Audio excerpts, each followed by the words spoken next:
leaders talk about, real quickly about their company and the industry and any ideas they have. And I think we can do it in front of the media for a little while, and then we can answer a couple of questions, and we're going to get back to business, okay? Please. Well, Mr. President, Mr. Vice President, Secretary Mnuchin, Secretary Scalia, and everyone else here, including my brethren from the restaurant industry, thanks so much for having us here. It's an honor for me to be here representing 10,000 restaurants in the U.S. We have Burger King, Popeyes, and Tim Hortons. These restaurants are owned by small businesses. We have franchisees from coast to coast that work day in, day out. We have team members that are in the restaurants day in and day out. We've been in the restaurants working as an essential service since the beginning of the crisis in March. We have had our drive-thrus open and delivery open, but we've still had a tremendous impact on our business, and so we're really looking forward to the process of reopening the economy, reopening the country. We already have about 1,000 locations around the country that have started to open the dining rooms with reduced capacity. We've added PPE, we've added safe and social distancing in the restaurants to ensure that people can come in. We have acrylic screens in the front counter. We have masks and gloves for the employees to ensure that everyone feels safe, our guests and our team members. I just wanted to thank the President, Mr. President, and your administration. I think you've acted quickly, swiftly, and with good measure. The CARES Act and the PPP had a tremendous impact on our businesses. I think there's a lot we think that can do to make a very good program even better. One of the things that we've talked about as we were kind of chatting here is this idea of extending the 8-week deadline.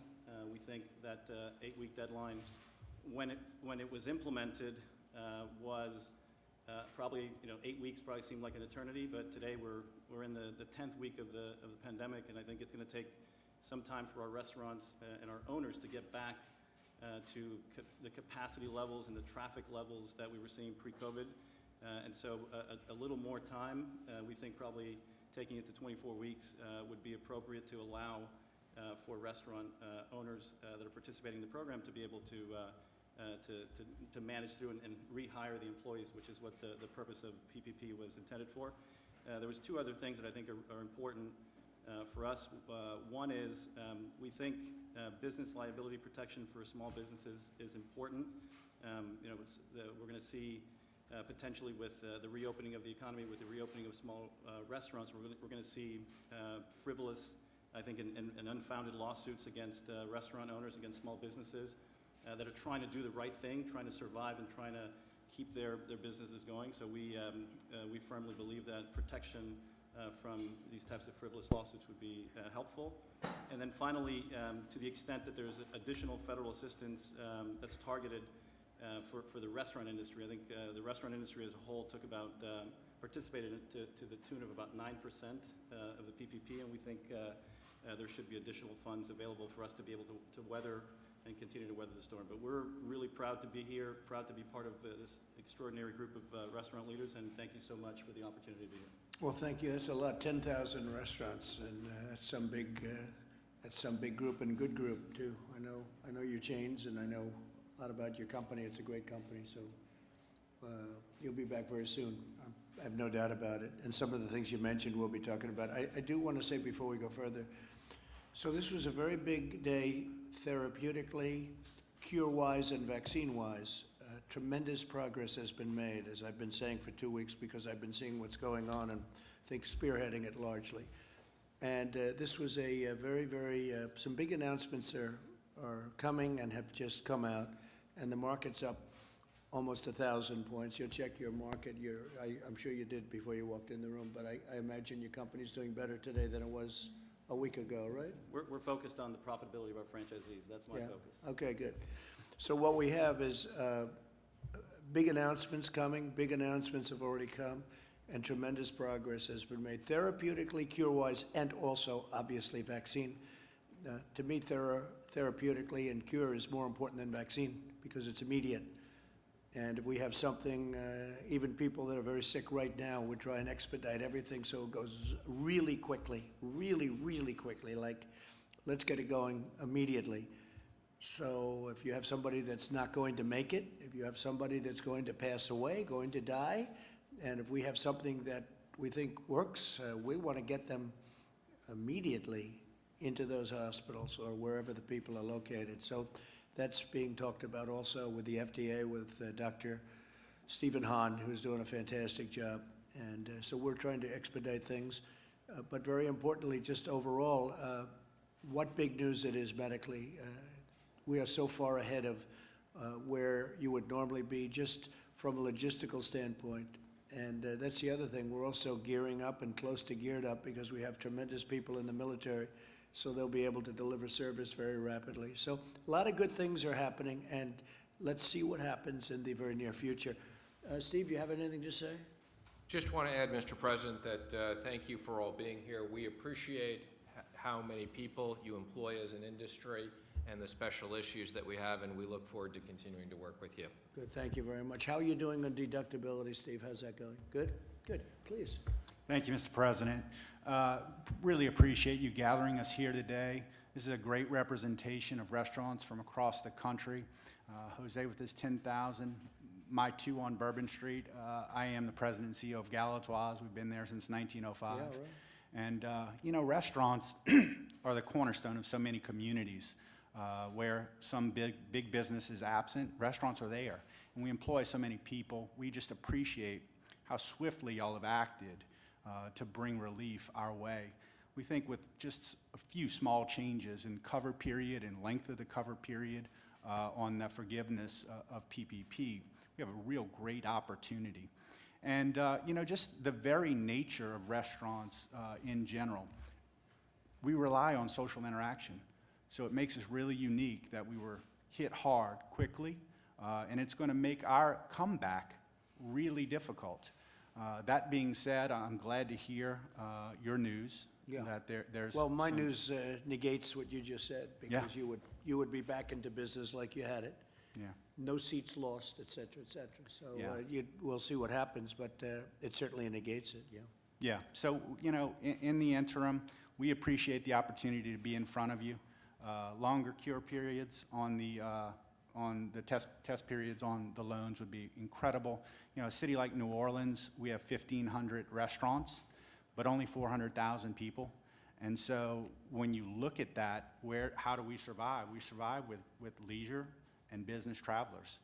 19 million visitors last year. And that being said, you know, it's going to take us a little time to ramp back up. So we're looking forward to that period of time, and we believe that you guys have the opportunity to help us. We greatly appreciate it. We've survived Hurricane Katrina. We've survived the BP oil spill. Yeah. Restaurateurs are a resilient group, very tenacious, and so we're there, and we appreciate your help. So your area was amazing because it was hit hard, but it was very late. We didn't think it was going to be hit at all, and then all of a sudden it spiked up after you had a certain event. Yeah. And who knows what caused it, but maybe it was that. Yeah. And then it's doing incredibly well right now. It's really down at a low Yeah, number. we've made great progress. The governor's done a really good job. That being said, you know, 25% capacity is tough. To literally think agree. that this week when we reopen at 25%, we'll lose No. more money than last week because now we're incurring expenses. You got to get 100%, okay? Yes, You got sir. to get up, and I hope it's going to be up very fast. I hope the governor does that pretty quickly. Let's see how it goes. A lot has to do with what I said in my opening remarks. Ivanka, do you have anything to say? I know you like this industry. Well, I've spoken with many of the people around this table over the course of the past several weeks and beforehand, and I do think it's worth noting the Paycheck Protection Program has given restaurants alone, that industry alone, over $30 billion of relief, representing 250,000 restaurants nationwide, and that's just where we are today. So the feedback has been tremendously helpful. The Secretary's made some changes in the guidance and to, of course, informing new policy as we come out of this. But we really appreciate your being here, and we thank you for the feedback. Thank you, honey. Hi, Mr. President, Mr. Vice President, Secretary, all of you, thank you for having us. My name is Will Gadara of 11 Madison Park in New York City, but I'm also a founding member of the Independent Restaurant Coalition. We started just 7 weeks ago.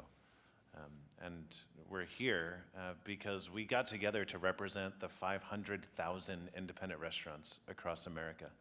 I'm talking about the mom and pops, your local diner, the pizza place, the pasta joint, and the 3 Michelin star restaurant, and honestly, everything in between. The things that represent the cultural fabric of our cities and of our towns, and the things that I believe, as a country, we need to fight to keep. We also represent the 11 million people that work in those independent restaurants across the country. Listen, it's clear that this administration cares about our industry. And it's also clear that all of you understand the extent to which we are more specifically vulnerable than a lot of other industries in America. And I think that's why we're here today. And so I think it's just important to take a moment and acknowledge that and say thank you that we're taking this time. Thank you, Will, very much. PPP is important, and the changes that have already been talked about and are going to continue being talked about today are very important. And if those changes are made such that people feel confidence that they can spend that money and have it forgiven, I think that will be the thing that allows our restaurants to reopen. That said, we need something more than that that is specific to independent restaurants in order for our restaurants to stay open. Everyone here knows that last month alone, I think in the first half of April, more than 1 out of 4 people that applied for unemployment were restaurant workers. 1 out of 4, it's just insane. And so we've put forward a plan to members of Congress and to this administration that we put forward because it'll put all of those people that are currently unemployed back to work, such that by the 3rd quarter of this year, we're going to be looking at unemployment reports that are astonishingly good, not to mention the supply chain that we represent. If restaurants go down, the commercial real estate industry, the farming industry. And so our plan helps bring unemployment back to where it needs to be, and it supports a lot of our other industries that rely on independent restaurants for their survival. And so we appreciate being here. We'd love the opportunity to talk more about this. I know that in times like this, a lot of people have their hands out. I don't take that lightly. I do believe that independent restaurants are more vulnerable than most and a really important part of this nation, and I don't want to lose them. And so we appreciate your consideration and your support. Okay, thank you very much, Will. Appreciate it. Larry, please. 48 states are opening. That's a big plus. And the vaccination research news was great today, so we see it in the stock market. I want to thank everybody for being here. We are working hard. Steve mentioned the tax deductions for restaurants. We're also working very hard on the COVID-19 liability restrictions. That's going to be a key part of our next package. And I just want to say, I guess I'm usually the optimist, but we're in a terrible pandemic contraction here in the 2nd quarter. We know that. And there's a lot of hardship and a lot of heartbreak. But there's also a few glimmers of hope, of recovery, because I know you, sir, believe in the second half recovery, and I do too, and I think with the right policies we can have a booming next year. But the signs are housing demand looks better, gasoline demand looks better, the Apple Mobility Index looks better. That's, people dialing up to see where to get from A to B. New York State's, Empire State, the manufacturing index was up enormously. I don't know where that came from, but it was. Unemployment claims each week look terrible, but they're a lot less terrible, from 7 million to 3 million. So there are some glimmers of hope. Kevin has some data on better credit card numbers. So it's a tough haul, but I think things are starting to turn. That's my take. Wish everybody luck. I think so, Larry. Maybe much more than people understand, and you're starting to see that. Going to come back strong. Please. Mr. President, Mr. Vice President, Secretary Scalia, Secretary, I want to thank you for having us here today. I have restaurants across the United States. We average 27 employees per restaurant. These are the small businesses across in each of these communities that those 27 people have families, have mortgages, have rents, have car payments to make every day.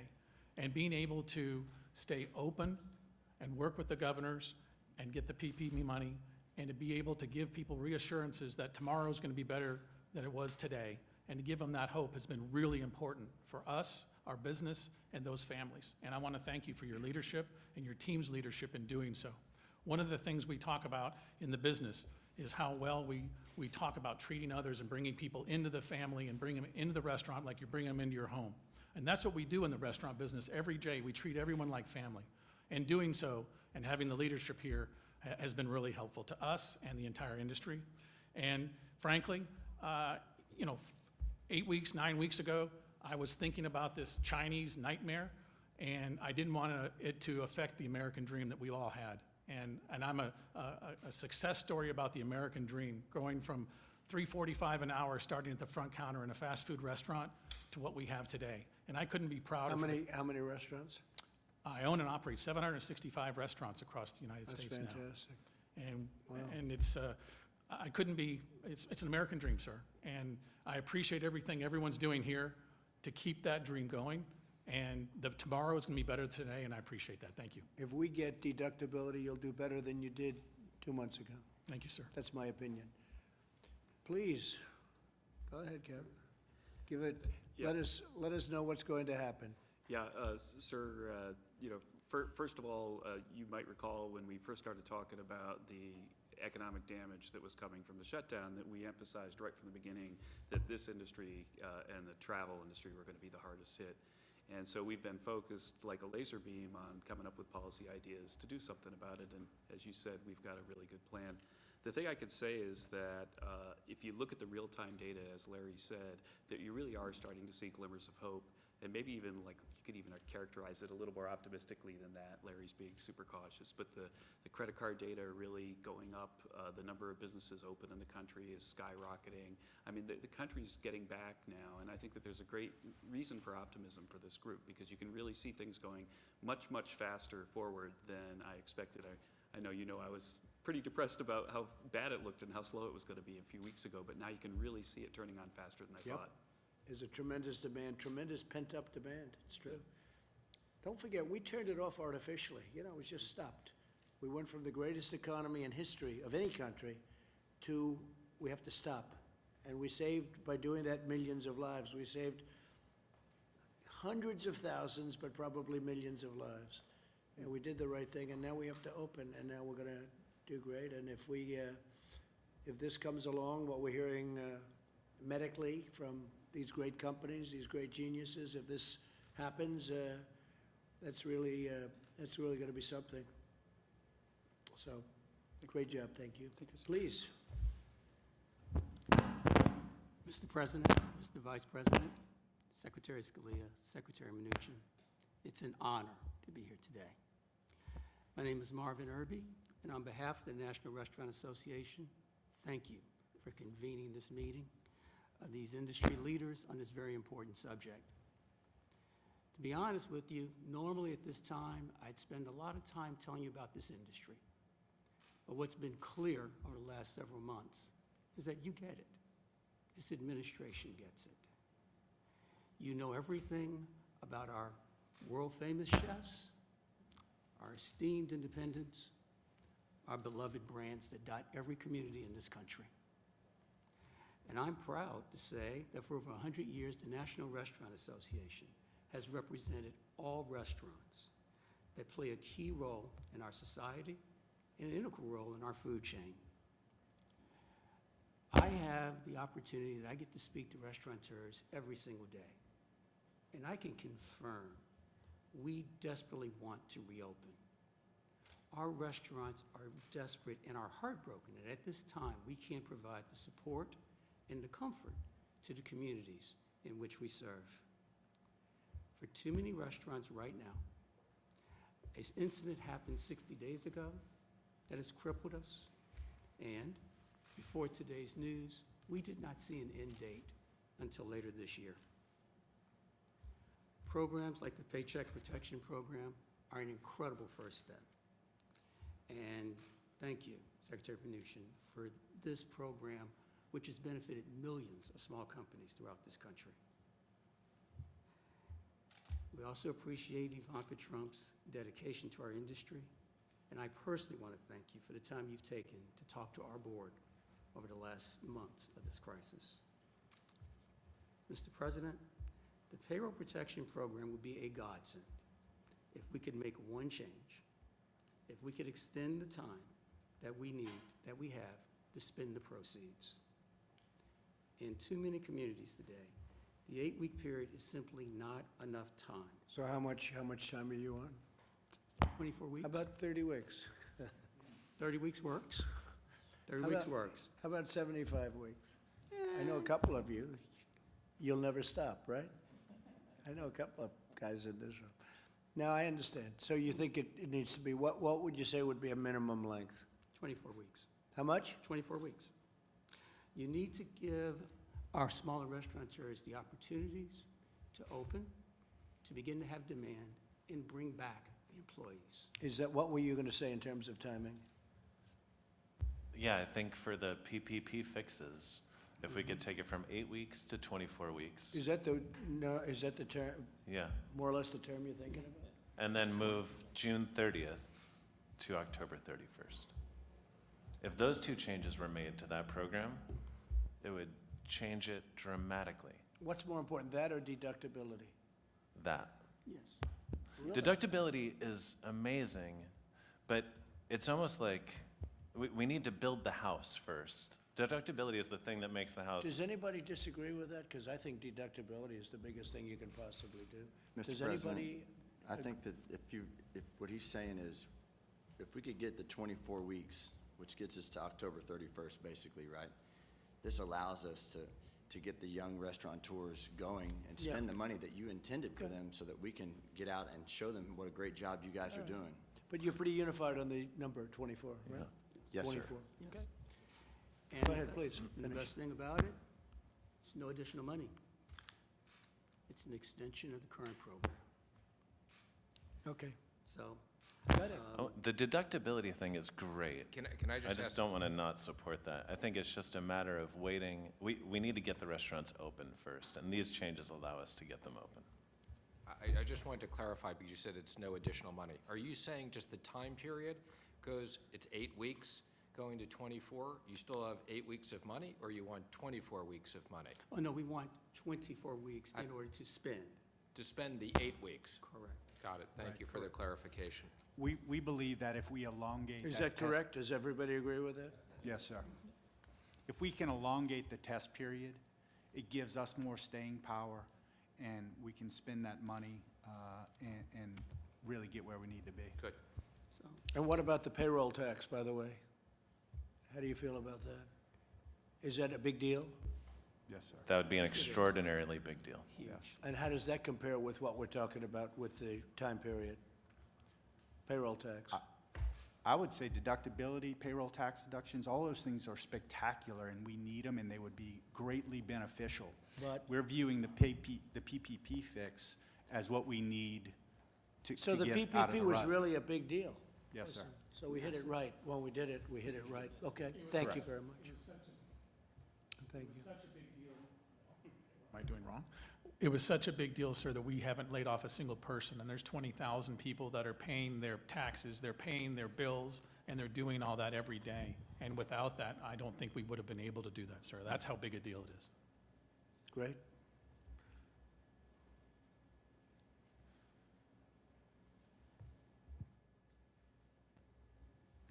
Mr. President, Mr. Vice President, good afternoon.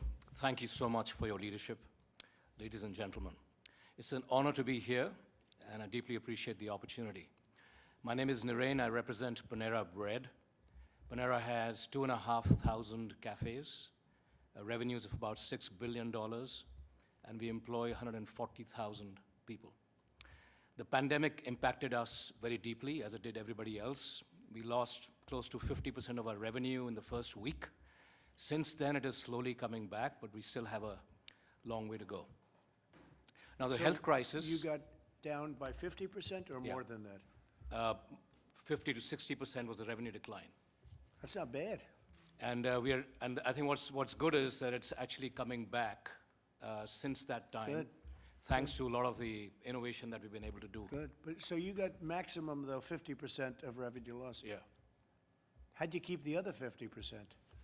So the 50% that we have by ensuring, so fortunately, I think in Panera, we have very strong omni-channel business. Right. So we have delivery, rapid pickup, drive-through. You did very well. And so on. That's Yeah. great. Great job. Go ahead. Yeah. So I think we've had to innovate very quickly, and I'll share some of those ideas. So I believe that the health crisis is now becoming a financial crisis, with 36 million Americans unemployed, and a humanitarian crisis as well, with about 54 million Americans fighting hunger.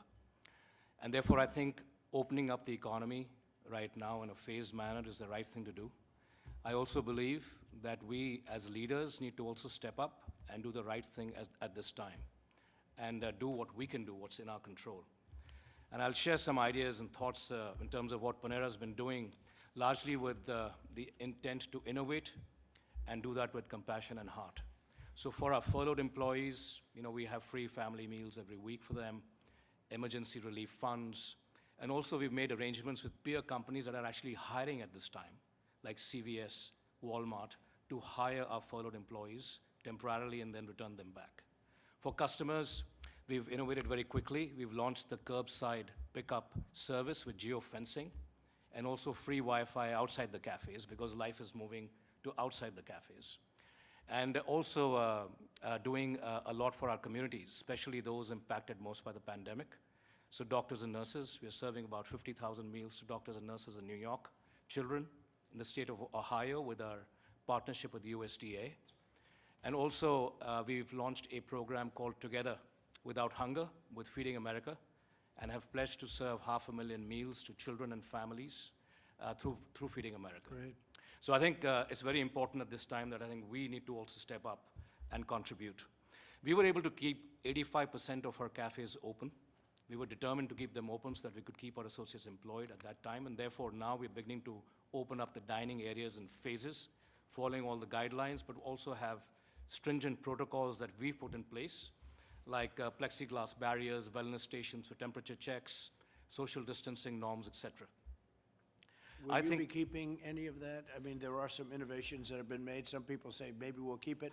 Would you be keeping any of that or not really? Yes, I think there's going to be a shift in how the consumers are going to interact with brands, and I think it is time for us to innovate. So another example is... Would you ever keep the plexiglass barriers? So I think we'll keep the plexiglass barriers. I mean, on a permanent basis, I'm talking about. I think at least over the next 6 to 9 months. Right, but could you see that being permanent?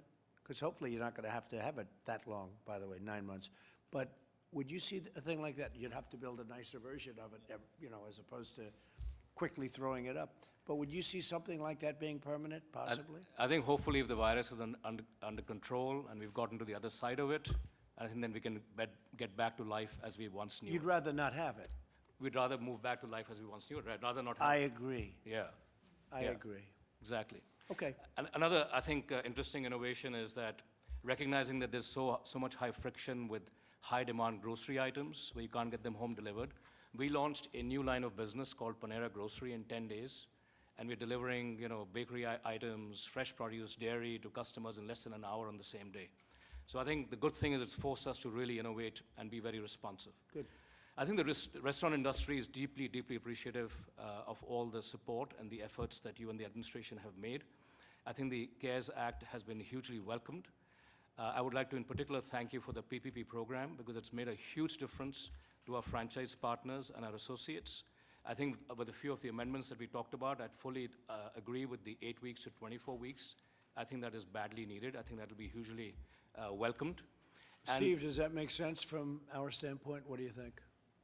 We're working on a technical fix that we do have bipartisan support for to extend it. I'm not sure it's that long, but I've spoken to the SBA committee, and there is bipartisan support, so we're working on that. And I think we talked about the limited liability. I think that's also a very important aspect. And thirdly, The Democrats don't want to give you the liability provision. They just don't want to have that. And it's crazy that they don't. But the Democrats do not want to give that to people, and that's not a good thing. and I think the third But thing we'll is, get I it think anyway. Go ahead. our employees are, I think if we can eliminate the friction in the furloughed employees being able to access their unemployment benefits, that'll also be fantastic. And And that, the problem there is the states have old equipment in many cases, and they're unable to get the money. You know, we gave the money out immediately, but the states are unable, some states are unable to give it out. They have 40-year-old equipment. Yeah. And some states are unable to get their act together. But we gave that out long ago, as you probably know. Yeah. Okay, I appreciate it. Thank you very much. Thank you very much. Brooke, would you like to say a few words? Mr. President, thank you. Just a few words. I am so grateful for all of you being here today. I am struck by the stories of true American dreams. I mean, starting at $3.45 an hour, and then ultimately owning so many restaurants and hundreds of thousands, but I'm also hundreds of thousands of employees. But I'm also struck by this president and vice president's commitment to our most vulnerable populations and their American dream, working in all of your restaurants. This president is the jobs president. I think that none of us, other than maybe my boss, realized the economy that we would achieve in just 3 short years, where there were more people, more jobs available than people to fill them. And what I am so encouraged by is the resoluteness and the conviction of this president, this vice president, but truly the American entrepreneurs that are sitting around the table today and working alongside all of you as we bring this country back to even greater heights than we ever knew possible. The transition to greatness is really what America and the American dream is all about. So thank you all for being here. Know that we are here to help you always, and we are here to make sure that what this president led on and has achieved will be once again very, very soon. So thank you, Mr. President. Thank you very much, Brooke. Great job. Thank you, Mr. President, Mr. Vice President, and Secretaries for having me here today. My name's Tim Love. I'm a chef and owner of a few restaurants in Texas and Tennessee. I also am the chef of 4 major music festivals and food festivals around the country. So I've been greatly affected by, obviously, what's happened here, along with everybody else in this room. But what I wanted to speak to you about today is that to touch on the PPP and to kind of clarify what we were saying is the 24 weeks is only set up because certain restaurants aren't able to open now.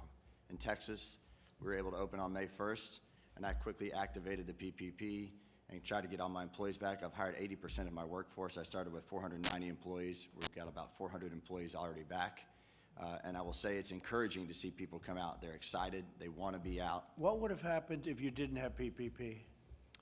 Well, if I didn't Would have you have PPP, survived it? Would you have gotten by? I probably would have gotten by, but this allows us to do it the way that we feel like it should be, to take care of the employees first. We want to take care of our employees and make sure they're safe. Same activation we're having when opening the restaurants. We want to open the restaurants safely, make sure our employees are safe first, so our guests can be safe. I'd ask from the administration to put out that confidence, to get the American people understanding that it is great to go out and that our economy is going to be great again, because we know where it was before it started. We know how to get there, clearly. So now, just with a couple of adjustments to things that are already written, to the Secretary's point, we're not asking for more money. We're just asking the opportunity to spend it the way that you want us to spend it, the way it was intended, to take care of our employees when we're able to open up. That's it. That should be easy, Steve, honestly. Yes, sir, Mr. President. I think you can take care of that Yeah, for we're sure. working on it, Mr. That should be President. easy. Yeah. Okay. And so That's like one of the easiest requests I've ever heard, Larry. That's right. But that leads me to my next request. The 75-25, the way that it's spent, I know is tough, but I'm speaking for my friends who are in New York, not necessarily for myself, even in Texas, where the rents are higher, and they need the ability to spend the money on rent if necessary, so long as they're hiring their employees back. So while the number one thing is to get the workforce back, reduce unemployment, get people back to work, which is what I'm doing at 25%. Believe me, I'm not going and building new houses on my 25% of occupancy. But what I am doing is putting the great American people back to work that I love, and the way we get the economy going is getting the workers back to work so they're able to spend money and earn money, so therefore we can keep the economy moving.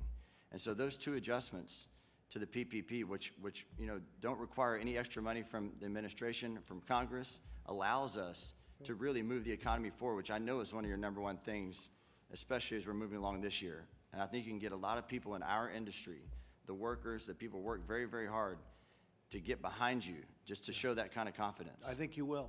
How many restaurants are there total, everything, in the United States? How many are there? 650,000. How much? 650,000 restaurants. Who would think that's 11% of the overall? 650,000 restaurants, who would ever think that's possible even, right? That's good, and it's been a great business over the years, and it'll be And better there'll be than ever. 650,000 again, so long as you That's keep doing what you're fantastic, doing. though. Yes, Yeah, sir. no, I think deductibility gets that. Actually, I think I would agree with you'll that. go up very substantially. They got rid of a lot of restaurants when they ended that. People don't realize it. Then you get used to it. You had fewer restaurants. They rented to other things. Now I don't know what they're gonna rent to, And to your frankly. point about that, sir, the deductibility, which you can easily identify with, and it does spread wealth amongst the restaurants, most definitely. We're talking just about an immediate concern with the PPP to get people moving Yeah. forward so that we I- can get I this agree. deductibility going. No, I agree. We'll look at that very strongly. Yes, sir, thank you. Okay, Hello, Mr. President, and it sees how important it is to all of y'all, this subject, because I haven't seen this much firepower from all of y'all except at a state dinner or a Christmas party. So I appreciate, Mr. President, that all of you guys are here because I know you're really trying to get something done. I own a company, Landry's, which is in 40 states and is all full-service restaurants. So I average like 150 employees per restaurant. And it's everything from Del Frisco's to Mastro's to Martin's, the Palm, but then it's on the other side, the Bubba Gump's, the Rainforest, and they're all company-owned. It's been devastating, and it's funny you brought up about China. I should have realized it was going to be a bad year for China when my general manager tweeted out, freedom for Hong Kong. So that started my And year you with kept it China. quiet, right? You And kept that quiet. So I'm still trying to work that out. And here comes something he else. owns the from Houston Rockets, in case you don't know. And he's But- and by the way, he's a great guy, great family, great everything, and, yeah, he did cause you a little ruckus. Whatever happened to him, by the way? Yes, Is he still yes. working for you? Yes, he is. He must be becau- pretty good. Yes, because it's just, it's a trick question, but he is. But Mr. President, everybody's talking about the PPP, and when your team designed the PPP and said, let's bring it through the SBA, I think it was an unbelievable idea, and you did exactly what you needed to do. But I'm one of those people when it started being pitted against, because I'm a sole proprietor, but I do $4 billion in revenue. And I would have been that billionaire that took the money from the little business. So I was not able to take the PPP money. And I caught so much criticism because I was the first person who did lay off 40,000 employees. Because the world doesn't understand that when you shut everything down from your casinos, which you and I did a few deals together, from the Rainforest to the Trump Marina, your tail of your payroll was $150 million the next 2 weeks. And we all pay That's right. yesterday's bills with today's income. And I wanted to put 40,000 people back to work May the 1st, but couldn't take the criticism, and even from the administration, there was some that bigger companies shouldn't be taking this money. But I don't have the ability to put those 40,000 people back to work. So I just wish that don't add any money, but just divide it up and So you're saying that because your restaurants aren't split up among thousands of people that own restaurants, and you have it yourself in the company? Yeah, that it would have been one person taking Yeah. this So money, it's a- but your team specifically wrote the bill for any restaurant under 500. This was for the restaurant business, Yeah. which has only got 9% of the money. But if you would just split it up, and I'm not saying add any more money, but add a category for the larger private restaurateur that could go out and take this money and put it in a different bucket, so it wouldn't be me taking this money away from the little beauty So salon. what happened to you then, Tillman? So where are you on that whole thing? How did you do with the Well, PPP? How did it work out for your company? I took the money and sent it back and did not spend a dollar of it because Because they found out you're very rich, and they said, what the hell? You know what? But I also was the first person that opened the leveraged finance market and went and borrowed $300 million Yeah. at 12%, where just 3 months earlier borrowed at 3% because I needed the liquidity to keep the company afloat. So what'd you do? You went out very early, right? For the money. And you found the market it was opened even at that early days. Yes, I borrowed $300 million to add to liquidity, but it wasn't enough to hire back all my employees, which I would have loved to have done with the PPP. What'd you do with your basketball players that are making $25 million a year? I have two of them that make 40, Russell and James. By the way, they are good players. They are good, but yes, they are getting paid Could because I there's a ask you, just collective out of bargaining agreement, and that's why. Tillman, what's going to happen with basketball? Can you give us because I would be interested. Do you have any idea what they're doing now? Yes. Go I ahead. think what they're doing is waiting to see what happens in certain states and if we're going to be able to play, making sure the virus continues to go in the right direction in the next few weeks. And I think that if things keep going the way that it's going, I think the NBA, the commissioner, Adam Silver, who's done an unbelievable job through this, and the 30 the owners, I think, will make the decision to try to start the season up again. Will you finish the season or not? I think that there's talk about finishing the season, playing X amount of games.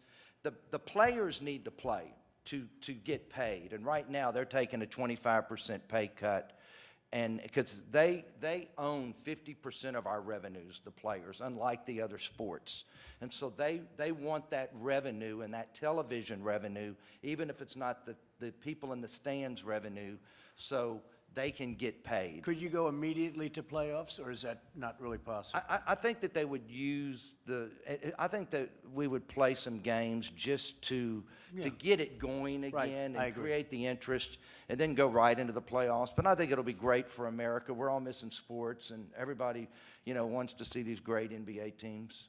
But Good luck with that. thank you. But just create a category for us, Mr. Secretary. Well, Steve, what do you think about that? I mean, he's got a unique situation. He has a lot of restaurants. It's a big company, but, But I can't pay You have him. other people where the company is the same size, but you have 2,000 owners. What do you think of that? Well, it's a complicated issue, Mr. President. That is As a I've complicated- said before, we didn't anticipate the Los Angeles Lakers, who I'm a big fan of, would be taking a PPP loan.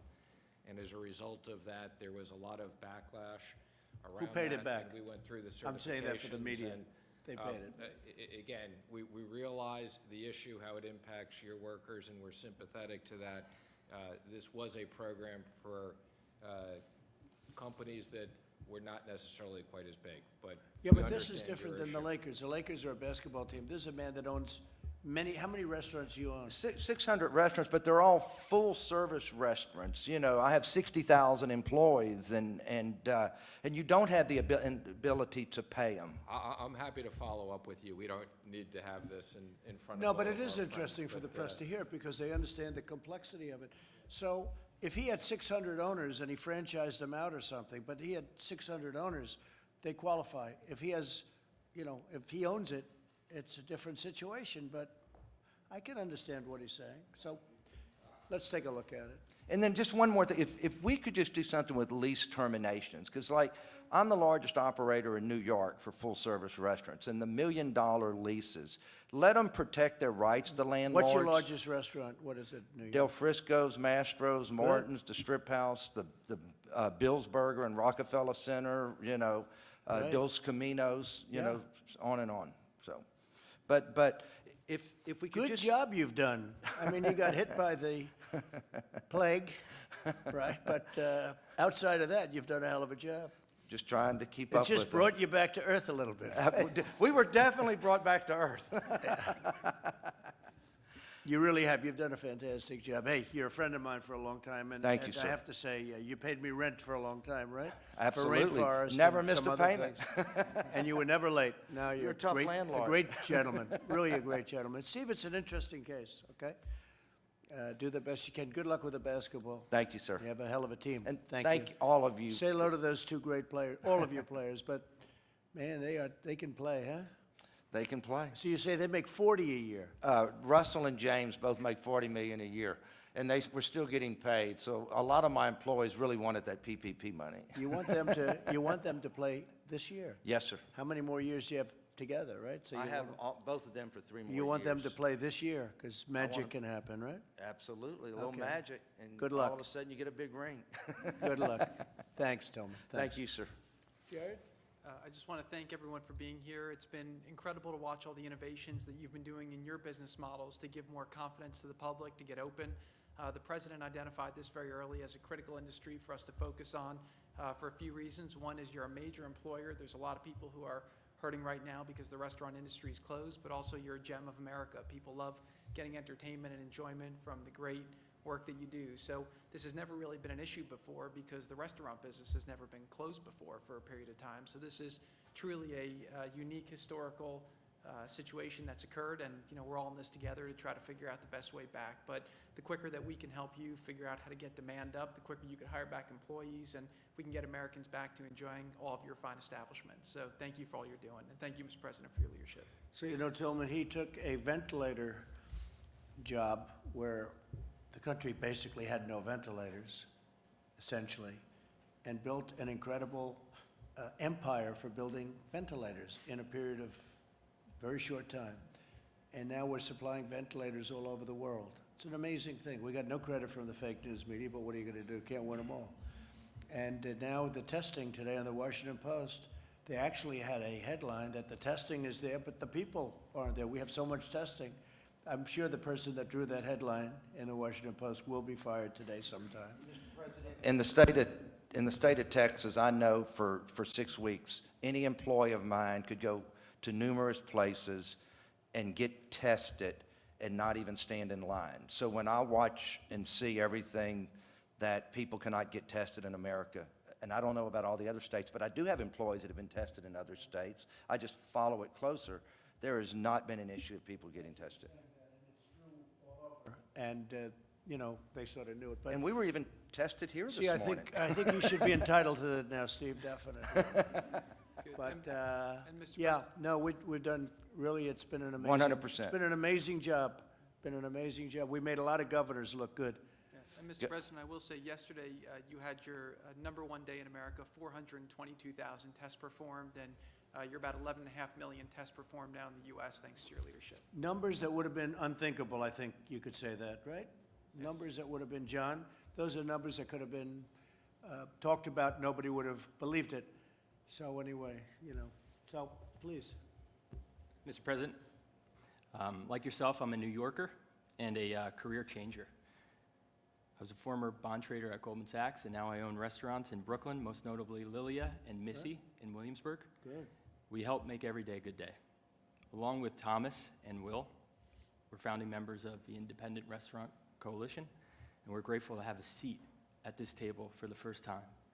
The impact catalyzed by this pandemic is enormous. The prolonged economic shutdown created challenges for our industry that has to be met with policy to inject liquidity, investment, consumption, and hiring.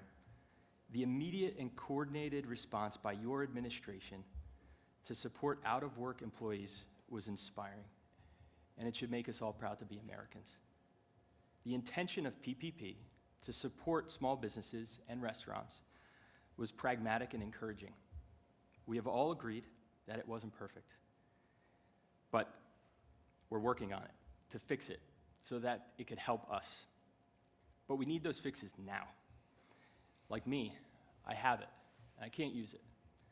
I'm in the clock zone of 8 weeks. PPP is a bridge. So do you agree with what they're saying in terms of timing? Immediately, it must happen. And you agree with the 24 number? Yes, absolutely. Did you guys meet before this or something?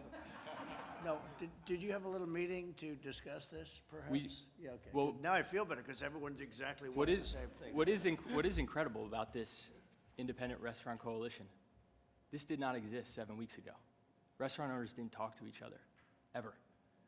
And we were I able bring to... people together. You've seen that in government. I bring the Democrats together with the Republicans, right?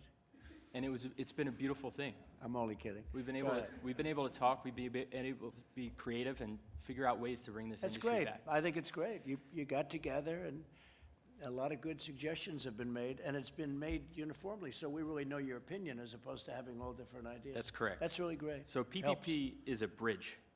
It will help restaurants reopen our doors It'll help restaurants reemploy 11 million workers that are currently not working. In an effort to keep those doors open and to keep our people employed, we've proposed a stabilization plan, and we look forward to discussing more in the future with you. Okay. Thank you very much. Thank you, great. How'd you go from Goldman Sachs to the restaurant business? How did that happen? David Solomon didn't think I was very good at bond trading. Oh, I'll bet you were. I'll bet you were very good. Are you glad you made that move? I am. It's changed my life for the better on every See, it's just, facet. you love the restaurant business, right? I love it. I have friends that are in the restaurant, they love the restaurant. There's no business they want to go into. We view you like as the one of restaurant. us. Yeah, well, it's true. We do. Yeah, no, it's great. I know your business very well. People, unlike, well, you know, there are other businesses, but just about as much as any business, they love being in the restaurant business. So that's great. It's good to get out of the. So you made a good move. Oh, yes. Did It's you good- make a good move financially? I did. Very, very well. It worked out fine, too. Our restaurants are more profitable than the hedge fund that I worked at for 7 years. Wow, that's fantastic. Yes. All right, now we don't have to give them anything. But I want to go back to that because I want to reopen as soon as possible. Yeah, no, I agree with that. Thank Okay, you. great, good. Good job, too. I know the one restaurant, I know it's great. Thank you very much. Gene, this is a man of great genes. His name is Gene, and his father was a terrific gentleman. You know that, right? Great talent. Go ahead, please. And a great mother, too, right? Maybe your mother's even better. There are few industries where the workers have been hit as hard as in this particular industry, as Will was touching on.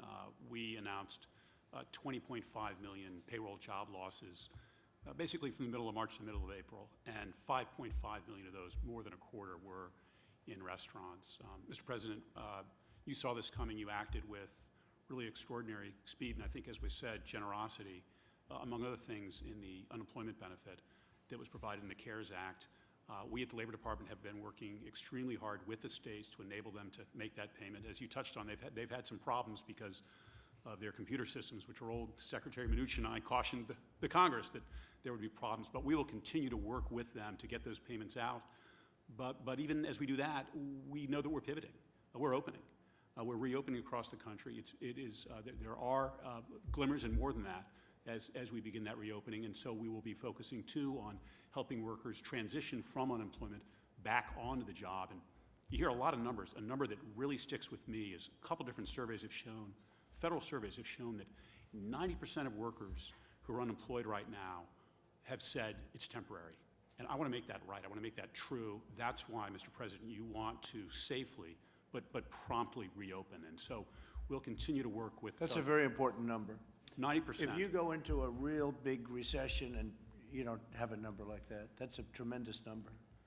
That's really a great, it's a testament. Because again, it was artificially turned on and off, but now it's off and we're going to turn it back on. It's been turned on as of, I don't know, it almost feels like today is the first day. I think last week didn't feel the same. Now it feels good. People are starting to go out, they're opening, they get it. We understand the disease much better than we did when it first came in. Nobody understood it. Nobody's ever seen it before. And it feels much different. I mean, today's almost like the first day. But the expression that we like to use, right? Transition to greatness. We're going to be back. And what you said is a very important thing. People expect to go back. And by moving quickly but safely, we get them there. And I had discussions with several of you about safety. We're very focused on that at the Labor Department, giving workers, and I know you're focused too, on giving customers the confidence as they return. And we'll continue to work with CDC and others to help on that front too. And Gene, you have to help the truckers also. We've been talking about the truckers, Mr. President. I can give you a report. Because they've been out there, and I'll tell you, they work hard, and they have brokers that take a lot of their business away. They don't work so hard. They sit in an office someplace. It's not good. So I'd like to help the truckers. Yeah, Elaine and I have been talking about it. All right? Good, please.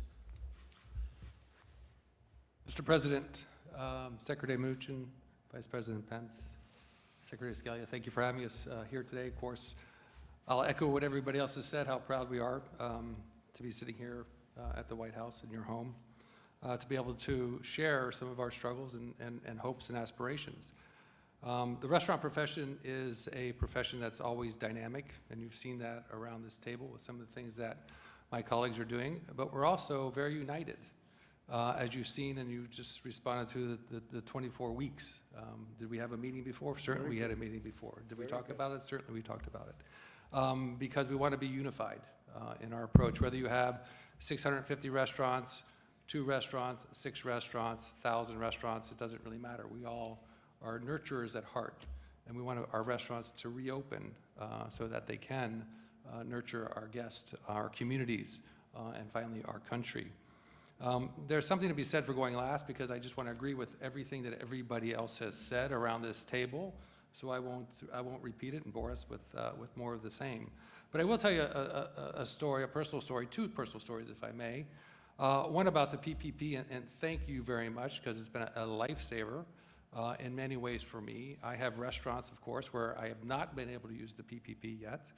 But I also have... Why is that? Because we can't open yet.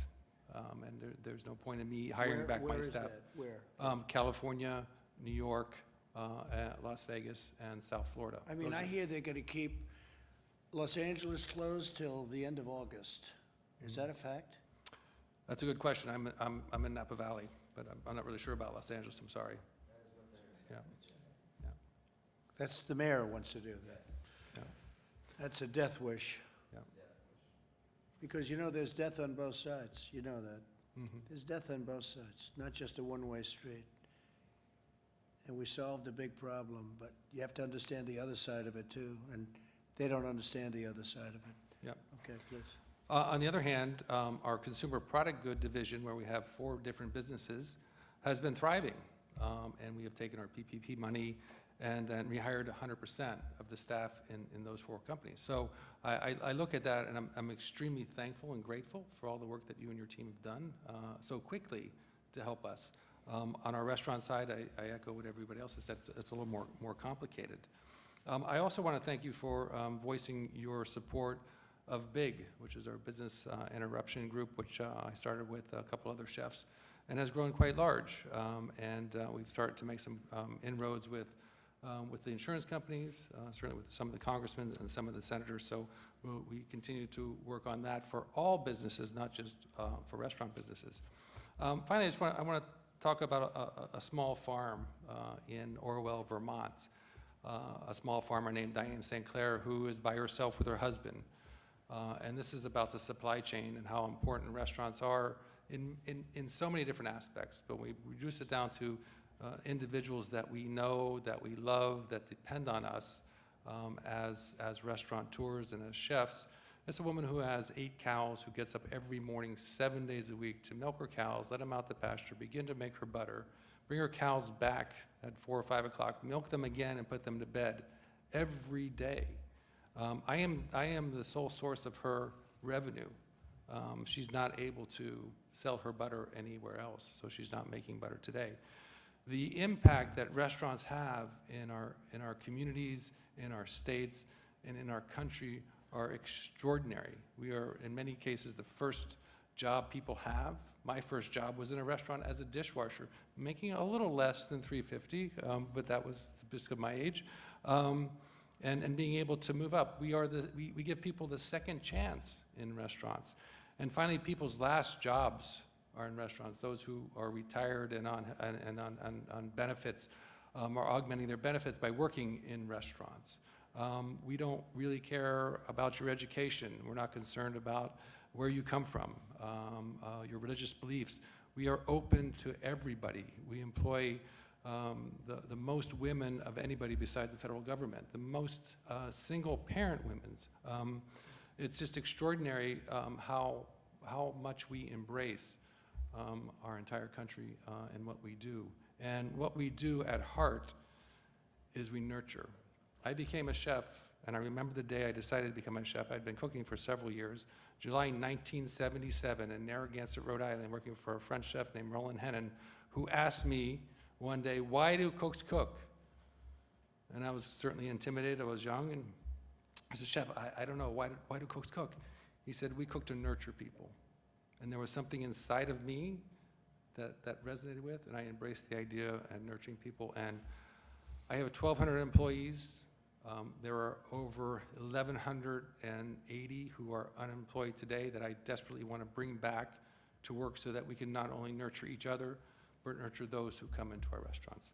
Again, I want to thank you for having us here today. I want to thank all my colleagues for articulating everything that we wanted to say in such a profound way, and I appreciate the opportunity. So thank you, Mr. President. Thank you very much. Beautiful story with the woman with the 8 cows. Yep. You wouldn't think that. Restaurateurs do, especially, I guess, some with an individual restaurant or a couple of restaurants, they do that a lot, don't they? They buy directly. They do. Yeah, we support so many small farms around the country. I started an initiative called Big Hearts and Small Farms with 5 other chefs, just so that we can offer people an opportunity to buy some of the food from some of these small farms around the country. Tillman doesn't do that. I don't think you do that with your 8 cows, right? He doesn't do it. It's a little different, but Nah, it it's a goes great- from the it's a very great small to story. the very big, and that's what restaurants are all about, and I'm proud to be part of this community.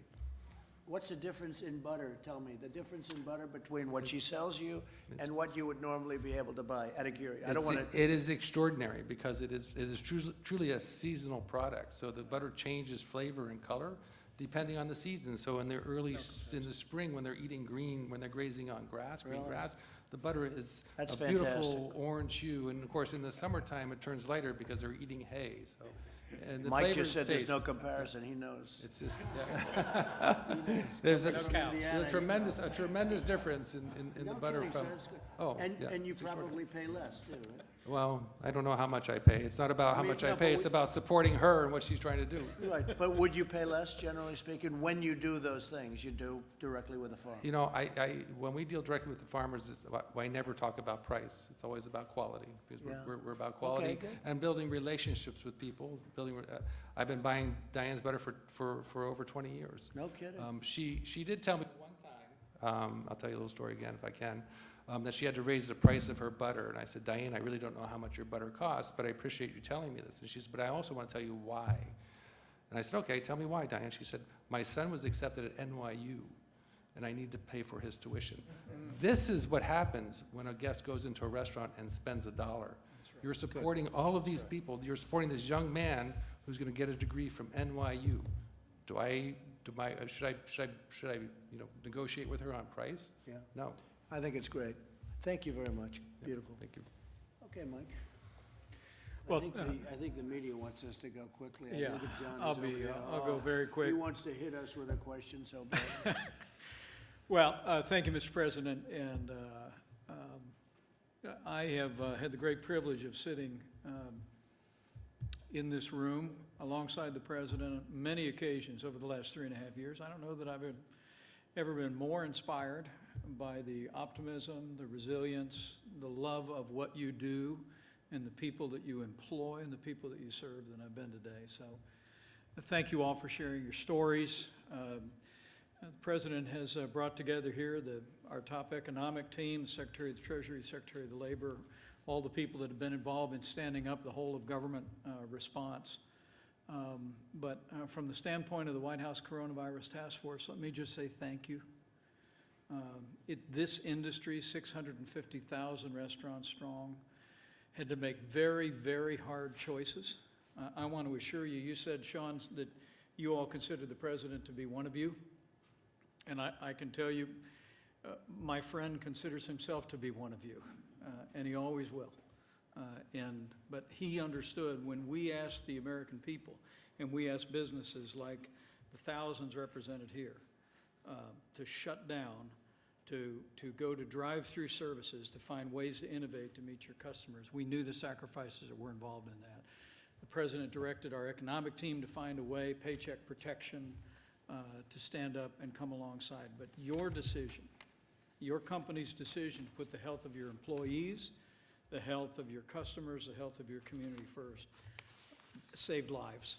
And you are to be commended. On behalf of the President and all of us who've worked 7 days a week on this issue here at the national level, I want to say thank you. The President and I are going to dismiss in a few minutes, and we're going to go to our weekly call with America's governors. And I'm proud, as the President is, that as we sit here today, 48 states have announced plans to reopen. It was a month ago the President had our task force release a plan to open up America again. And America is opening back up. And I just want to assure you that the counsel that you have given us today will continue to inform ways that we can support not just this industry and the communities, but support your state's efforts to safely and responsibly reopen and put America back to work. One last thing, Mr. President. One of the great success stories of this pandemic has been that the food supply has not been interrupted. And I honestly didn't know, Mr. President, before we got into this, that roughly half of America's food needs are met in restaurants and in those 650,000 establishments that we're talking about here today. And through this pandemic, not only did you innovate, you found ways to continue to meet that food need and keep food on the table of Americans. But I also heard just a week ago that it was restaurants that were transferring what you had in storage to your local grocery stores, to your local food banks, to make sure that Americans didn't miss any meals in the course of this pandemic. So for all those reasons, I say thank you, and just know that in this president and in this entire team, we are going to be partners with you, and we're going to bring back America and all of America's great restaurants bigger and better than ever before. And it's going to be sooner than you think. Mike, what are the 2 states that did not open? 48 states have released plans. There's 2 that are, we expect them to be releasing plans very soon. Who are they? I'll get that to you before we talk to the governors. Is Connecticut? Can't do anything. So. It'll open. It'll happen quickly. So just briefly, the Paycheck Protection Program has delivered over $30 billion in aid to more than 250,000 restaurants. Up to 95% of that funding is going directly to the workers' payroll. You know that? On Friday, the SBA published the loan forgiveness application, which ensures that all businesses, including restaurants, will not be penalized as long as they make good faith efforts to rehire all of their employees. You know that? I signed a bill providing federally funded pay to sick people that are sick and for family leave. So you have for sick and family leave, and that's a very important bill. So you have federally funded paid sick and family leave. And I think some of you are taking advantage of that. Businesses can defer paying income taxes until July 15th. We gave that extension. Business can claim tax refunds by deducting their losses from the 2018 through 2020 against taxes they paid for the previous 5 years. That's a big deal. And then, as you know, we're going to Congress, and this is more pertinent to what we're talking because you knew all of what I just said. You've been living through it. Restore the restaurant deduction to help jobless restaurant workers. So if a company pays or somebody pays, they get a deduction. That's going to create a tremendous amount of business. I think you're going to have to open a lot of additional restaurants in this country. I think it's frankly more important than even the other things we're talking about. I guess short term, what you're talking about is more important, but long term, the deduction would be phenomenal. Create an Explore America. That's Explore, right? Explore America tax credit that Americans can use for domestic travel, including visits to restaurants. That's a big deal. Grant restaurants more flexibility under the PPP. That's what we're talking about, right? And protect workers and businesses alike with curbs on frivolous litigation. A thing I know something about. There's a lot of frivolous litigation. So we don't want somebody going and sitting in your restaurant, Tillman, and then suing you for $10 million because something happened. And they'll do it anyway. No matter what we give you, they're going to do it anyway. You know that. So I thank you all for being here. We'll take a couple of questions, John. And if you have any questions for these great restaurateurs, please ask. Oh, well, Mr. President, first a question for you. Attorney General Barr says he is unlikely to have any criminal investigation of either Barack Obama or Joe Biden. You've been talking about what you call the greatest political crime in American history. What do you think of Mr. Barr's decision here? Well, I think if it was me, they would do it. I think for them, maybe they're not going to. I don't know. I'm surprised because Obama knew everything that was happening. I don't think Obama knows where he is in a lot of ways. I saw his statements the other day, and I think that, frankly, they weren't very good. That's President Obama. As far as Biden's concerned, I can't tell you. Only he knows what he knows. I don't think he knows too much. But I think Obama and Biden knew about it. They were participants, but So I'm a little surprised by that statement. I don't think he said it quite the way you said it. I think he said, as of this moment, I guess. But if it was me, I guarantee they'd be going after me. In his case, they're not. So I think it's just a continuation of a double standard. I'm surprised by it. I'm surprised by it. But that's where it is. And I don't know what he said about the others. You have to understand, I was coming into this room as that statement was being made. So Something interesting, he said, we cannot allow this process, the legal process, to be hijacked by efforts to drum up criminal allegations, investigations of either candidate. He seemed to be suggesting that Well, I think you'd have to ask him what that means, because I'm in no position to tell you that. I've stayed away from it. I'm relying on the Attorney General to do the job, and so I don't know exactly what he said because I was in this room. disappointed if there is no criminal investigation of Biden or Obama? I don't say disappointed or not, but I have no doubt that they were involved in this hoax, one of the worst things ever to befall this country in terms of political scandal. I have absolutely no doubt that Obama and Biden were involved, and as to whether or not it was criminal, I would think it would be very serious, very, very serious. It was a takedown of a president, regardless of me. It happened to be me, and in my opinion, it was an illegal takedown.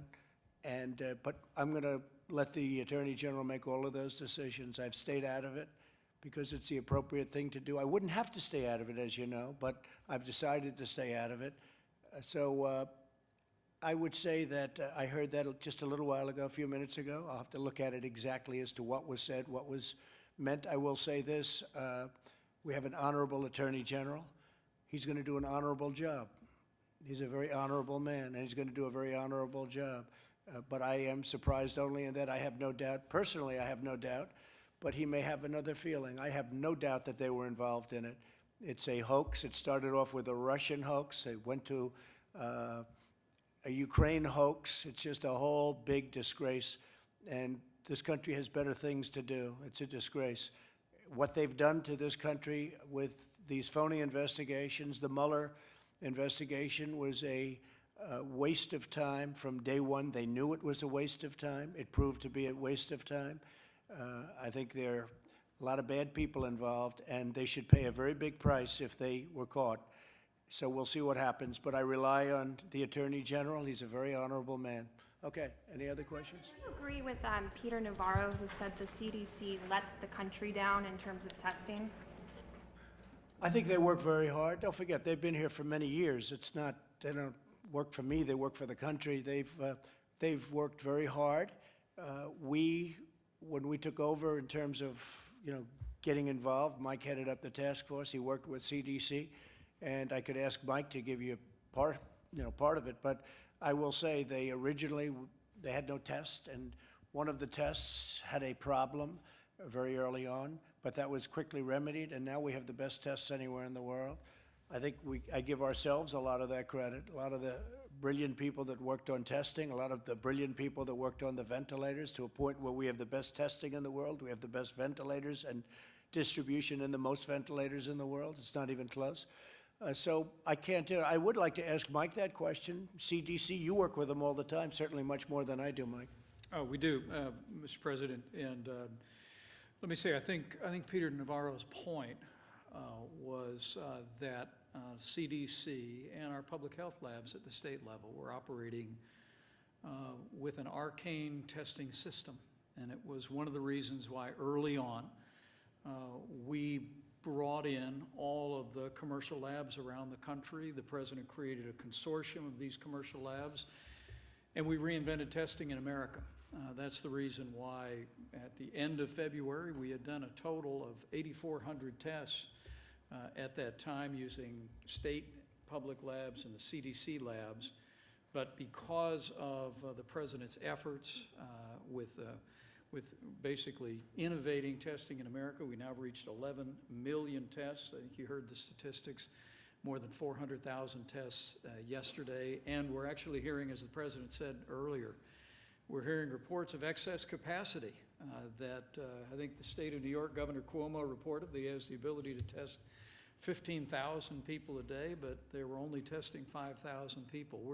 We've heard the same reports from Florida and other states around the country. But again, it's all a testament to the fact that President Trump essentially brought in the power of the private marketplace, private laboratories, reinvented testing in America, and that's how we've been able to be at a place where, as we talk about opening up America, every state in America today has the testing capacity and the supplies to be able to move into phase one reopening. And we're going to continue to make that a reality.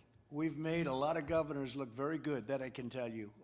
I'm reading some of the reviews on some of the governors, and they're getting these reviews. Well, we were able to get them ventilators that they didn't have. We were able to get them testing that they still wouldn't have. We were able to get them a lot of things that they didn't have, including helping them fill up their stockpiles, which really they should have had done. They weren't supposed to be using us for that. But we've made a lot of governors look very good, and that's frankly good because it's good for our country. Okay? President, why did you pass up an opportunity to speak to the World Health Organization earlier, their virtual meeting today? I chose not to make a statement today. I'll be giving them a statement sometime in the near future, but I chose not to give a statement. I think they've done a very sad job in the last period of time. And again, the United States pays them $450 million a year. China pays them $38 million a year. And they're a puppet of China. They're China-centric, to put it nicer, but they're a puppet of China. And I think they've done a very, even when I did the ban, Mike remembers this very well. When I did the ban, they thought it was inappropriate to do. I did a ban very early. If I didn't do that ban, you would have lost hundreds of thousands of more people in this country. It was a very important ban. People don't like talking about the ban. But it was very important. I was the only one that wanted to do it. And we did it, and we saved thousands of lives, hundreds of thousands of lives probably. And Dr. Fauci said that, and other people said that. Deborah said that, you know that. But the World Health Organization was against it. They were against me doing the ban. They said, you don't need it, it's too much, it's too severe, it's too all of these things, and they turned out to be wrong. Sleepy Joe Biden said the same thing. He came out, he said I was xenophobic. You believe that one, Tillman? I was xenophobic because I said you can't come in if you come from China. You can't come into our country very early. And Biden said I was xenophobic. Town in San Francisco at the same time. This is my guy. We always got along, didn't we? The twins, they call us. So, no, it's a very sad thing. So I'm not happy with the World Health Organization, and guess what? There's some of the people around this table who would understand being in a business, in some cases international. I'm not happy with the World Trade Organization at all either. Explain, sir, why you decided to fire the Inspector General at the State Department? Yeah, I don't know him at all. I never even heard of him, but I was asked to by the State Department, by Mike. I offered most of my people, almost all of them, I said, you know, these are Obama appointees, and if you'd like to let him go, I think you should let him go, but that's up to you. He's an Obama employee. I understand he had a lot of problems with the DOD. There was an investigation on him, on the Inspector General. I don't know anything about it. So I don't know him, never heard of him, but they asked me to terminate him. I have the absolute right as president to terminate. I said, who appointed him? And they said, President Obama. I said, look, I'll terminate him. I don't know what's going on other than that, but you'd have to ask Mike Pompeo.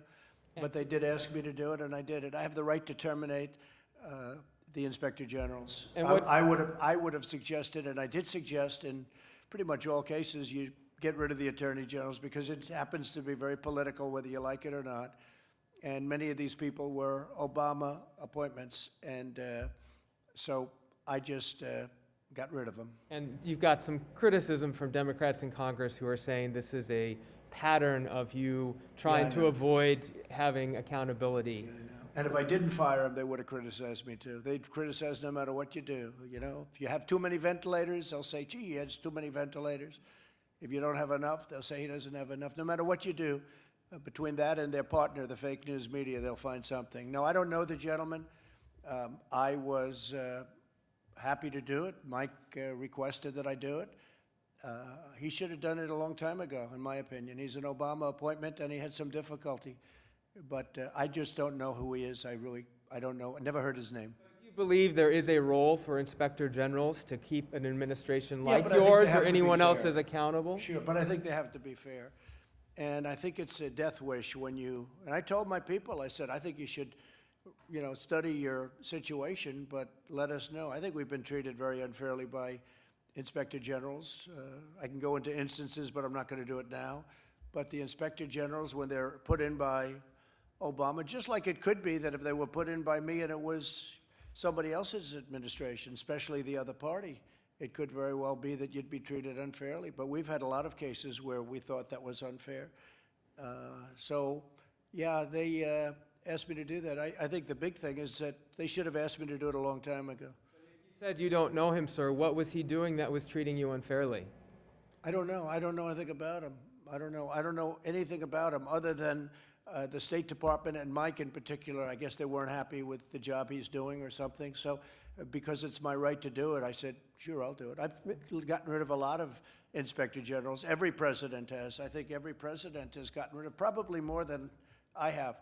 A lot of our people kept the Obama inspector general, and I think generally speaking that's not a good thing to do, but they've kept him. But I told them for 3 years, I said, anybody wants to get rid of their inspector generals because they were appointed by President Obama, I think you should do so. Some of them didn't, but now they're doing, a couple of them are doing it now. Yeah, go ahead. Mr. President, isn't there at least an appearance of a conflict of interest if Secretary Pompeo is asking you to fire an inspector general That that's I can't tell you. investigating? I don't think so. I think maybe he thinks he's being treated unfairly. Again, he asked me if that would be possible. I said, I'll do that, sure. I think it should have been done a long time ago, frankly. And this is a man that has had some controversy, this inspector general. But, so again, I don't know anything. I haven't even read much about him. I see that it's a little bit of a story, not much of a story, because everybody agrees that I have the absolute right to fire the inspector generals. I think they should have done it a long time ago. Yes, please. Mr. President, some of these executives today told you they expect the recovery to be a little bumpy, it could take a little while. Are you forecasting a faster bounce back? I think they're forecasting a very fast bounce back. I mean, I see great optimism. These are big restaurant people that are really up on the business. They're very successful. They've been very successful. They'll be, I think, even more successful again, especially if we get deductibility. And no, I really enjoyed this. This was a long meeting for me. Normally I wouldn't stay at a meeting this long, Tillman, but I liked hearing about your great basketball team. I didn't know those guys got paid 40. I thought they made 25. That's interesting. For the record, my casino in Louisiana opened up today, and it opened up extremely, extremely busy in Louisiana. So that's good to know that people are coming out. So that's great. What you do works. I've watched you for a long time, and what you do works. We're very proud of you. I appreciate it. Great job. You sounded genuinely surprised about this PPP extension proposal. Why was I surprised? You mean that they'd ask for it? Why would I be surprised? You sounded surprised that they would. Of course they would ask for preferred it. that over the... Surprised that's all they asked for, actually. I know too many of these people. I'm surprised that's all they asked for. No, I think what they're asking for is very reasonable, Steve. I mean, we're going to have to go and get it approved. And again, we've saved and we'll continue to save the restaurant business, and ultimately we'll be paid back many, many times because they pay a lot of taxes. And they create tremendous numbers of jobs. Think of that, 650,000 restaurants. Who would think that's even possible? You made a final decision to fully defund our contribution to the WHO going forward? Well, I have a concept because we paid $450,000, and somebody came out because we have different ideas. One was that, I could ask these brilliant people. So we help fund the World Health Organization. We use it like everyone else does. They gave us a lot of very bad advice, terrible advice. They were wrong so much, always on the side of China. China paid $40 million last year, and we've been paying $450 million a year for many years. Somehow that doesn't work out too well. So I was thinking about bringing our 450 down to 40. And some people thought that was too much. So we're going to make a decision fairly soon. But I think it's very unfair when we're paying 450. For many, many years, we've been paying 300, 400, 450, almost 500 sometimes. And we're not treated right. And we're not treated by World Trade. We're not treated right either. The World Trade Organization China there is considered a developing nation. If you're a developing nation, you get massive tax advantages and other advantages. Well, I want the United States to be a developing nation then, okay? We should get the same advantages as China gets. Why should China get advantages over the United States? Because they got somebody to say they're a developing nation. And so that's under review also. Secretary Pompeo was reportedly under investigation both for having staffers do personal errands like walking his dog and picking up his dry cleaning, and concerns that he may have subverted the will of Congress with Saudi deals with Saudi arms deals. Are you concerned that he may have made this request to avoid an investigation? Well, I don't know anything about it. I heard about it at the same time maybe you heard about it. I don't know anything about it. I mean, you mean he's under investigation because he had somebody walk his dog from the government? I don't know. It doesn't sound, I don't think it sounds like that important. I mean, you have a man that's supposed to be, and he's a brilliant guy, #1 at West Point, #1 at Harvard, I believe, Harvard Law School or close. But he was #1 at West Point, #1 at Harvard Law School, or very close to #1. And they're bothered because he's having somebody walk his dog, as you're telling me. I didn't know that. I didn't hear that. I didn't know about an investigation. But this is what you get with the Democrats. Here's a man supposed to be negotiating war and peace with major, major countries, with weaponry like the world has never seen before. And the Democrats and the fake news media, they're interested in a man who's walking their dog, and maybe he's busy, and maybe he's negotiating with Kim Jong-un, okay, about nuclear weapons, so that he'd say, please, could you walk my dog? Do you mind walking my dog? I'm talking to Kim Jong-un, or I'm talking to President Xi about paying us for some of the damage they've caused to the world and to us. Please walk my dog. To who? A Secret Service person or somebody, right? I don't know. I think this country has a long way to go. The priorities are really screwed up when I read this. Now, I don't know anything about the investigation, but you just tell me about walking a dog, and what'd you say, doing dishes? Saudi arms deals, sir. What Saudi arms deals? Explain. Congress passed a law to restrict sales to Saudi Arabia over certain arms out of concern over their use in the Yemeni crisis. So the question is whether Secretary Pompeo tried to subvert the deal with actions that he may have taken on. I don't think so. I mean, I think that when somebody pays us a fortune for, arms, we should get the deal done.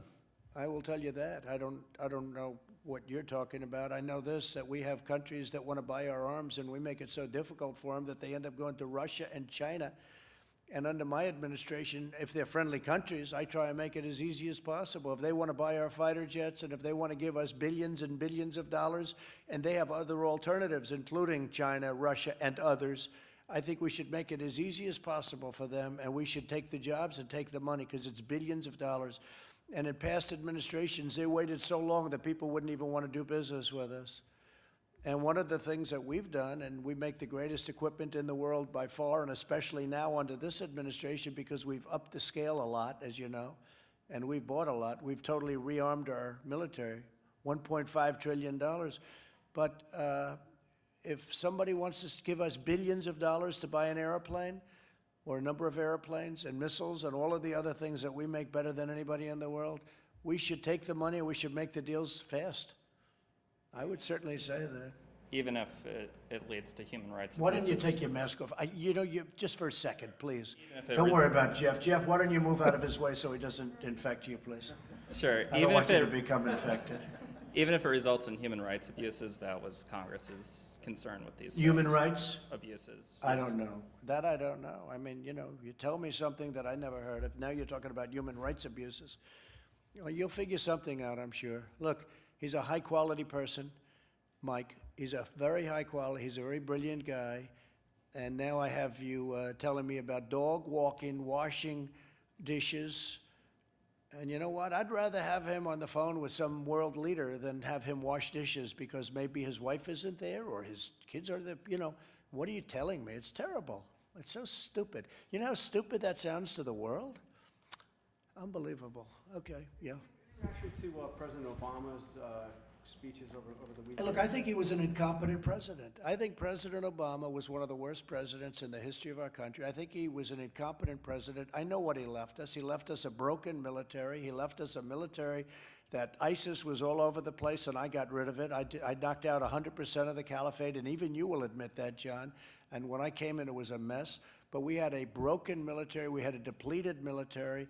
We had little on the shelves, if you talk about pandemics.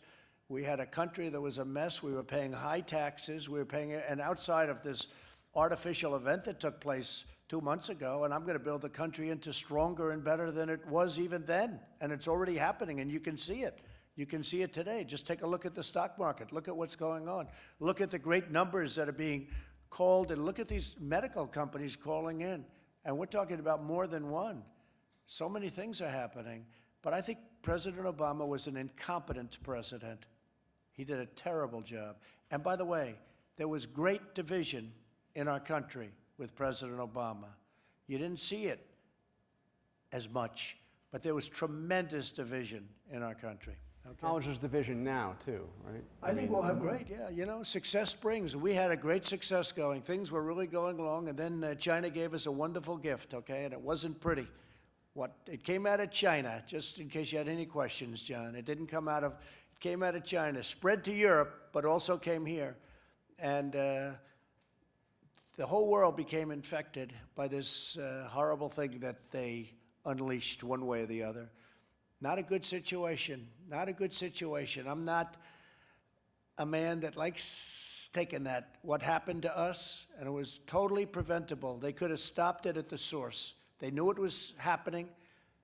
We wanted to go in. Others wanted to go in. They wouldn't let the world, as you know, they wouldn't let other countries go in. Other countries wanted to. World Health wanted to, in all fairness to World Health. They wouldn't let World Health in. And we're a part of World Health. They wouldn't let them in either. They could have stopped it at the source, and they chose not to. And yet, they stopped them from going to Wuhan into different parts of China. So you couldn't go into Beijing. What do you think of that, Tillman? You couldn't go into China, but I better not get you involved in the China thing. You got enough problems with. Restaurants in China are back, though. They are doing business. I'm asking an interesting guy that question. But seriously, look, they wouldn't let him into China, but they'd let him into Europe, and they'd let him into all over the world, including the United States. It's lucky I did the ban. That's all I can tell you. It's lucky I did the ban. Okay, how about one or two more? Yeah. How you're going to specifically make China be held responsible if... Well, I'm not going to tell you that question. Why would I tell you? Go ahead. Will they be held responsible? Will you take steps to hold China responsible? Should be held responsible for what they've done. They have hurt the world very, very badly. They've hurt themselves also, but they've hurt the world very, very badly. Yeah, they should be held responsible. Okay? You tweeted recently that this whole whistleblower racket needs to be looked at very Sure. closely, and it is causing great Sure. injustice. I had a fake whistleblower. Sure. I had a fake whistleblower originally. He was a faker because when he looked at he wrote down a conversation that was totally different from the conversation I actually had with the president of Ukraine. It was a fake whistleblower. And by the way, everybody knows who he is. He's a political operative. You know that. John knows who he is. You know him better than anybody, John, right? He's a faker, and he was a fake whistleblower, and it was a phony, disgraceful period of time. And we came out well. You know why we came out well? Because everyone recognized it for what it was, just a political witch hunt. But he was a fake whistleblower. He wrote a story that bore no resemblance to the conversation that I had with the president of Ukraine. Nothing whatsoever. And by the way, the Inspector General, he went by the whistleblower. He didn't want to see the conversation that I had. When he saw the conversation that I had, he said, well, that bears no resemblance to what the whistleblower said. Why did he look first before he ran to Congress? He ran to Congress like he couldn't get there fast enough with a whistleblower report. But when they offered him to see the actual conversation, and we called the head of Ukraine, and we said, we'd like to expose the conversation that we had, if you don't mind. He said, what was wrong with that? That conversation, as I say, was perfect. It was a perfect conversation. Not a thing said wrong. That's why we had, other than half a vote from Romney, and Romney's, loser, but other than a half a vote we had from Romney, I got 52.5% to a half. In the House, we got 196 to nothing, 196 to nothing. The Republicans were so unified, not because they all liked me, but because they knew this was a horrible thing that happened. But he was a fake whistleblower. He reported on a conversation that didn't happen, just like Shifty Schiff. Shifty Schiff went up before Congress, and because he has immunity, in other words, you can't put him in jail if he lies, because they have immunity in the halls of Congress, in the Great Hall. So he made a statement that was totally different from what I said. You know that. 8 times quid pro quo. There were no quid pro quos, nothing, 0. 8 times, over and over again. And he made it as though that was the conversation. But he knew that wasn't the conversation I had. And any place else, he would have been thrown out of office and put in jail for what he did. But he had immunity because he made it in the halls. It should be the opposite. If you make a statement like that, if you lie, you should get double penalties, okay? So, that's the way it goes. So you had a phony whistleblower, and this other guy with the hydroxychloroquine, okay? Well, he went out, and he's the one that approved the hydroxychloroquine. He's the one that signed the application. He also happens to be, if you look, see whether or not, I won't put it on me, I'll put it on you. See whether or not he was a big contributor to the Democrats. See whether or not he wanted the Democrats to win. No, there's a lot of bad things coming out about him. But you people don't want to write the news, But if you look, but he's the one that signed the application, the very important form. He signed it. Now, if he doesn't believe in it, why would he sign it? And a lot of good things have come out about the hydroxy. A lot of good things have come out.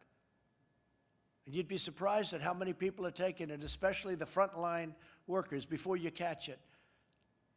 The frontline workers, many, many are taking it. I happen to be taking it. Hydroxychloroquine? I'm taking it, hydroxychloroquine. When Right now, yeah. A couple of weeks ago, I started taking it. Because I think it's good. I've heard a lot of good stories. And if it's not good, I'll tell you right, I'm not going to get hurt by it. It's been around for 40 years for malaria, for lupus, for other things. I take it. Frontline workers take it. A lot of doctors take it. A lot of doctors take it. I take it. Now, I hope to not be able to take it soon because, I hope they come up with some answer. But I think people should be allowed to. I got a letter from a doctor the other day from Westchester, New York, around the area. He didn't want anything. He just said, sir, I have hundreds of patients, and I give them hydroxychloroquine. I give them the Z-Pak, which is zithromycin, and I give them zinc. And out of the hundreds of patients, many hundreds, over 300 patients, I haven't lost one. He said, please keep pressing that, sir. And if you look at that phony report that was put in, that report on the hydroxy was given to people that were in extraordinarily bad condition. Extraordinarily bad. People that were dying. No, I think for whatever it's worth, I take it. I would have told you that 3-4 days ago, but we never had a chance because you never asked me the question. Did the White House doctor recommend that you take that? Is that why you're taking it? Yeah, White House doctor. I didn't recommend. No, I asked him, what do you think? He said, well, if you'd like it. I said, yeah, I'd like it. I'd like to take it. A lot of people are taking it. A lot of frontline workers are taking hydroxychloroquine. A lot of I don't take it because, hey, people said, oh, maybe he owns the company. No, I don't own the company. You know what? I want the people of this nation to feel good. I don't want them being sick. And there's a very good chance that this has an impact, especially early on. But you look at frontline workers, you look at doctors and nurses, a lot of them are taking it as a preventative. And they're taking, totally unrelated, but they take the Z-Pak or the zithromycin for possible infection. Now, I haven't taken that other than an original dose because all you need, you don't have to take it simultaneously. But the zinc you do take. So I'm taking the two, the zinc and the hydroxy. And all I can tell you is, so far, I seem to be okay.